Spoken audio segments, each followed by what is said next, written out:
Coucou tout le monde. Alors aujourd'hui je voulais parler un petit peu de ce qu'est la communication intuitive animale.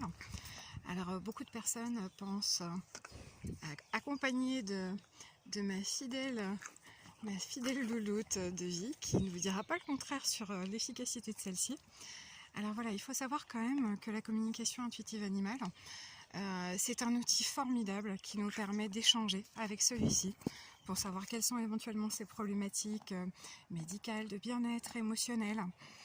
C'est ce qui nous permet aussi de faire un petit point par rapport au passé, éventuellement de celui-ci, afin de mieux l'accompagner sur son parcours de vie restant.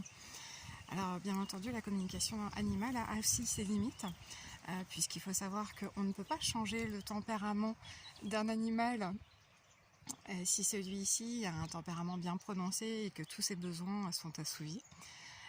Il faut savoir aussi qu'au niveau des limites de la communication, c'est que parfois on n'a pas forcément les réponses à tout sur l'aspect médical quand celui-ci signale des problématiques douloureuses. Donc c'est pour ça que c'est complémentaire absolument de voir des vétérinaires en parallèle, puisque celui-ci permettra de pousser un petit peu plus ce retour.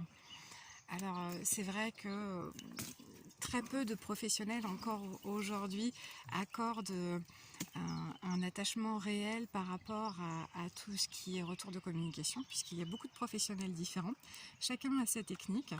Pour ma part, je garde une approche qui est plutôt scientifique.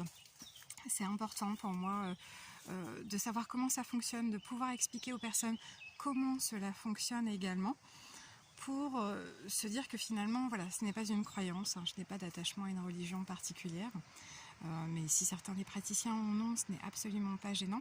L'essentiel, c'est de faire au plus juste. Alors excusez-moi, j'ai mon deuxième loulou qui est en mode câlin, voilà, qui a envie de donner aussi et de partager son retour par rapport à tout ce qui est communication animale.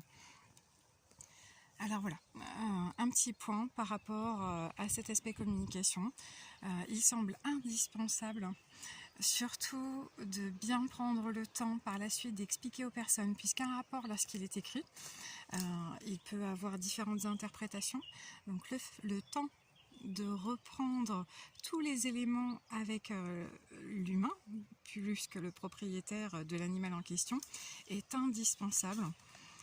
J'insiste bien par rapport à ça, puisque c'est vrai que parfois il peut y avoir des choses qui sont assez délicates, voire douloureuses à dire. La communication intuitive peut être aussi intrusif, dans le sens où l'animal partage tout son quotidien, tout son environnement de vie.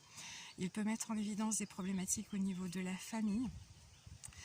Dans cette démarche, il faut en être conscient, puisque c'est vrai que parfois les choses ne sont pas toujours faciles à entendre, notamment lorsque c'est dans le cadre d'adoption suite à des abandons, en passant par des associations.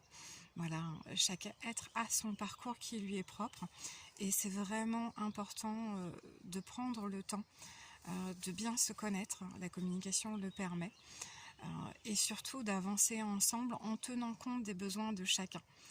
Ça me semble vraiment fondamental. Voilà, alors après il faut savoir que pour le côté historique, la communication ça a toujours existé, depuis l'Antiquité si ce n'est plus. Il faut savoir aussi que c'est accessible à tout le monde, je dis bien tout le monde peut être formé à la communication animale. Je le répète régulièrement lors de mes formations. Il s'agit d'un peu d'entraînement, d'une bonne gymnastique cérébrale, mais en aucun cas il faut se mettre des barrières par rapport au fait de pouvoir échanger avec tout ce qui nous entoure. C'est très important, et puis on va bien entendu, il y a ses limites, puisque lorsque l'on a un attachement à un animal, quel qu'il soit, forcément on est un petit peu moins juste au niveau de ses propos, au niveau de ce que l'on peut en retirer, puisque forcément on a l'attachement qui peut fausser un petit peu la donne. Donc c'est pour ça que voilà, c'est bien de faire appel à des praticiens extérieurs pour avoir le plus d'informations possible, et puis avoir le retour le plus juste. Alors attention, la communication, c'est comme lorsque l'on sait ensemble au téléphone, comme je dis bien souvent aux personnes, cela ne résout pas tout. Il faut que l'animal ait envie, il faut qu'il ait de la volonté également par rapport à cet échange, d'apporter des changements dans son comportement si c'est nécessaire. En aucun cas, on ne peut le forcer à cela. C'est important d'en avoir conscience. Chaque animal reste un être à part entière qu'il faut respecter dans ses choix, dans son conditionnement. On ne l'a pas choisi par hasard, il est forcément là pour nous apporter quelque chose, donc à nous maintenant de savoir quoi exactement.